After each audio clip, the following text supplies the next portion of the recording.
বাংলাদেশের আজকে গণঅভ্যুত্থানের প্রেক্ষাপট তৈরিতে যে ঘটনাগুলো আসলে একটা পাটাতন হিসেবে কাজ করেছে, 2013 সালের 5ই মে শাপলা চত্বরে আলেম ওলামা সহ মাদ্রাসা ছাত্রদের উপরে যে নির্মম হত্যাযজ্ঞ চালিয়েছিল, সেটি একটি উল্লেখযোগ্য ঘটনা হিসেবে কাজ করেছে।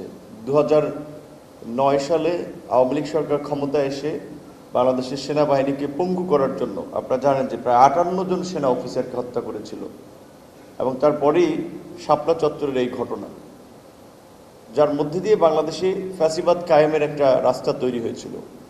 সরকারের পক্ষ থেকে স্বীকৃতি, বিশেষ করে আমি মনে করি এটা সম্ভব হয়েছে তরুণ নেতৃত্ব সরকারে আছে বিধায়, কারণ তারা যেভাবে এই গণ অভ্যুত্থানকে ওন করে এবং তাদের যে দায়বদ্ধতা রয়েছে মানুষের প্রতি, তারা দেখেছে মানুষের দুঃখ কষ্ট এবং অন্যান্য যে গতানুগতিক যে রাজনৈতিক জায়গা থেকে শুধু একটা ক্ষমতার প্রতি আকাঙ্ক্ষা কিংবা একটা প্রতিষ্ঠিত শক্তিকেই পৃষ্ঠপোষকতা করা, তার বিপরীতে আমি মনে করি স্থানীয় সরকার মন্ত্রণালয় একজন ছাত্র আন্দোলনের নেতা থেকে উপদেষ্টা হয়, তারা খুব কাছ থেকে এই বিষয়গুলো উপলব্ধি করাই আজকে তাদের জায়গা থেকে এরকম একটি অনুষ্ঠান তারা আয়োজন করেছে।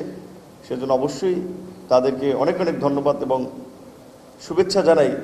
এবং আজকের যে আলোচনা বা অনুষ্ঠানের যে একটা পরিবেশ তৈরি করেছে, এখানে বিভিন্ন রাজনৈতিক দলের বিভিন্ন মত পথের মানুষকে একত্রিত করেছে, জাতীয় নেতৃবৃন্দকে, যেটা আমি মনে করি যে গত 1 বছর ধরে আমরা যেমন সরকারকে তার কর্মকাণ্ডে সহযোগিতা করে আসছি, এবং এই ধরনের একটা অনুষ্ঠান আমাদেরকে শুধুমাত্র মানে সরকারি উদ্যোগ না, এটা একটা রাজনৈতিক অন্যান্য বিভিন্ন শ্রেণী পেশার মানুষেরও একটা সরকারের সাথে মিথস্ক্রিয়া ব্যক্ত করার একটা জায়গা তৈরি করে।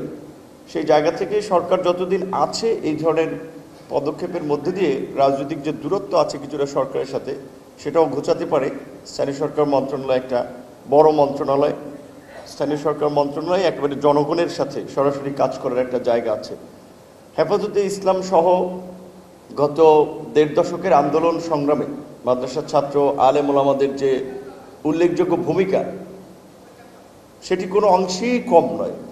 আজকে রাজনৈতিক দলগুলো হয়তো ক্ষমতায় যাওয়ার জন্য মুখিয়ে আছে, কিন্তু এটাও মনে রাখতে হবে যে এই আন্দোলন বা এই প্রেক্ষাপট তৈরিতে রাজনৈতিক দলগুলো 16 বছর চেষ্টা করেও কিন্তু সফল হয়নি। সেখানে ছাত্র যুবক তরুণদের আন্দোলন জাতিকে একটা নতুন পথ দেখিয়েছে।